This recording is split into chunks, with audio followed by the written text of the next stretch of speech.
দুষ্ট জিন, এদের ভিতরে একটা প্রকারের জিন আছে যে জিন প্রত্যেকটা মানুষের সঙ্গে কমপক্ষে একটা করেই নিয়োজিত আছে, প্রত্যেক মানুষের সাথে আছে। আল্লাহ সুবহানাহু ওয়া তাআলা কোরআনে কারীমে এই প্রসঙ্গে বলেছেন, ক্বালা কারিনুহু রাব্বানা মা আতগাইতুহু ওয়ালাকিন কানা ফি যালালিন বাঈদ। কিয়ামতের দিন মানুষ যখন বলবে, আল্লাহ আমার সঙ্গে থাকা শয়তানটাই আমাকে কুমন্ত্রণা দিয়ে দিয়ে বিপদগামী করেছে, আজ তাকে বিচার করেন, আমার কোনো দোষ নাই। তখন মানুষের যে কারিন, প্রত্যেকটা মানুষের সঙ্গে যে দুষ্ট জিন থাকে, শয়তান থাকে, সেই শয়তান দুষ্ট জিন বলবে আল্লাহকে, রব্বানা মা আতগাইতুহু, ও আমার রব, আমরা এদেরকে পথ হারা করি নাই, বরং সে নিজেই বিপদগামী ছিল। তাহলে এই আয়াত থেকে আমরা বুঝতে পারলাম যে প্রত্যেকটা মানুষের সঙ্গে যে থাকে দুষ্ট জিন বা শয়তান, শয়তানরাই হলো জিনের একটা প্রকার, দুষ্ট। তো এই জিন যে মানুষের সঙ্গে থাকে নিয়োজিত একটা করে প্রত্যেকের সাথে কমপক্ষে, একে বলা হয় কারিন। এটাও দুষ্ট জিনের একটা প্রকার। এই প্রসঙ্গে রাসূল আকরাম সাল্লাল্লাহু আলাইহি ওয়াসাল্লামের একটা হাদিসও আছে। তিনি বলেছেন, তোমাদের প্রত্যেকের সঙ্গে একটা করে দুষ্ট জিন আছে, অর্থাৎ শয়তান আছে। দুষ্ট জিন মানে শয়তান, সকল শয়তানই জিনের অংশ। তো এদের কাজ হলো প্রত্যেকটা মানুষকে সারাদিন জাহান্নামের দিকে নিয়ে যাওয়ার চেষ্টা করা, বিপদগামী করে তোলার চেষ্টা করা, এই হলো তার ডিউটি।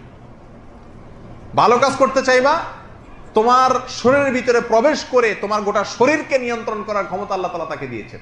সহিহ বুখারীর এক হাদিসে রাসূল সাল্লাল্লাহু আলাইহি ওয়াসাল্লাম বলেছেন যে আশ-শায়তানু ইয়াজরি আহাদাকুম মাজরাদ দাম, শয়তান তোমাদের শরীরের রক্তের সঙ্গে মিশে যেতে পারে, এই শক্তি আল্লাহ তাআলা দিয়ে দিয়েছেন তাকে। তো আপনার শরীরের রক্তের সাথে মিশে গিয়ে আপনাকে অলস বানায় দিবে, নামাজের সময় মেজ মেজ করবে, শরীর ভালো লাগবে না। কথা বুঝে আসছে? এইসব কে করে? ওই সঙ্গে থাকা শয়তানটা, কারিন, সে করে।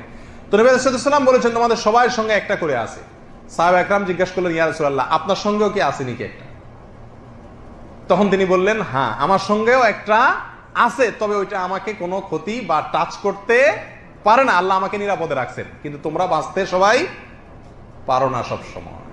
তাহলে হাদিস থেকে বোঝা গেল যে দুষ্ট জিনদের মধ্যে একটা প্রকার জিন আছে কারিন, যে আমাদের সঙ্গে লেগে থাকে এবং তার টার্গেট থাকে আমাদেরকে কোথায় নেওয়া?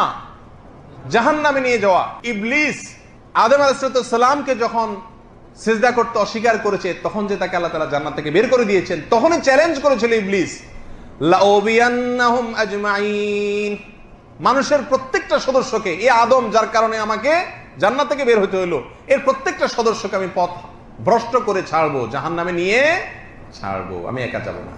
আর সেই জন্য ইবলিসে তার বাহিনীকে ভাগযোগ করে দিছে যে এর পিছনে এ থাকবে, তুমি ওর পিছনে থাকবা, সবার সাথে একটা করে আছে। আল্লাহ তাআলা আমাদের সবাইকে শয়তানের শয়তানি থেকে বেঁচে থাকার মতো ঈমানি শক্তি দান করুন। কোন কোন বর্ণনায় পাওয়া যায় যে মানুষ জন্মের পরে, ছোট শিশু যে কেঁদে উঠে জন্মের সঙ্গে সঙ্গে, এর একটা কারণ হলো এই শিশুর জন্য যে শয়তানটা নিয়োজিত আছে, যে কারিনটা আছে, ওটা খোঁচা মারে। এই জন্য বাচ্চা কি করে? কায়দা উঠে, মানে তার ইশারা দেয় আর কি, হয়তো যে তোর সাথে আমি আসি, দুনিয়াতে আসছিস তো, আমি তোর পিছনে লাগা আসি। যাই হোক, তাহলে দুষ্ট জিনের একটা প্রকার হলো কারিন। আল্লাহ তাআলা সব দুষ্ট জিনের এবং শয়তানের শয়তানি থেকে আমাদেরকে বেঁচে থাকার তৌফিক দান করুন।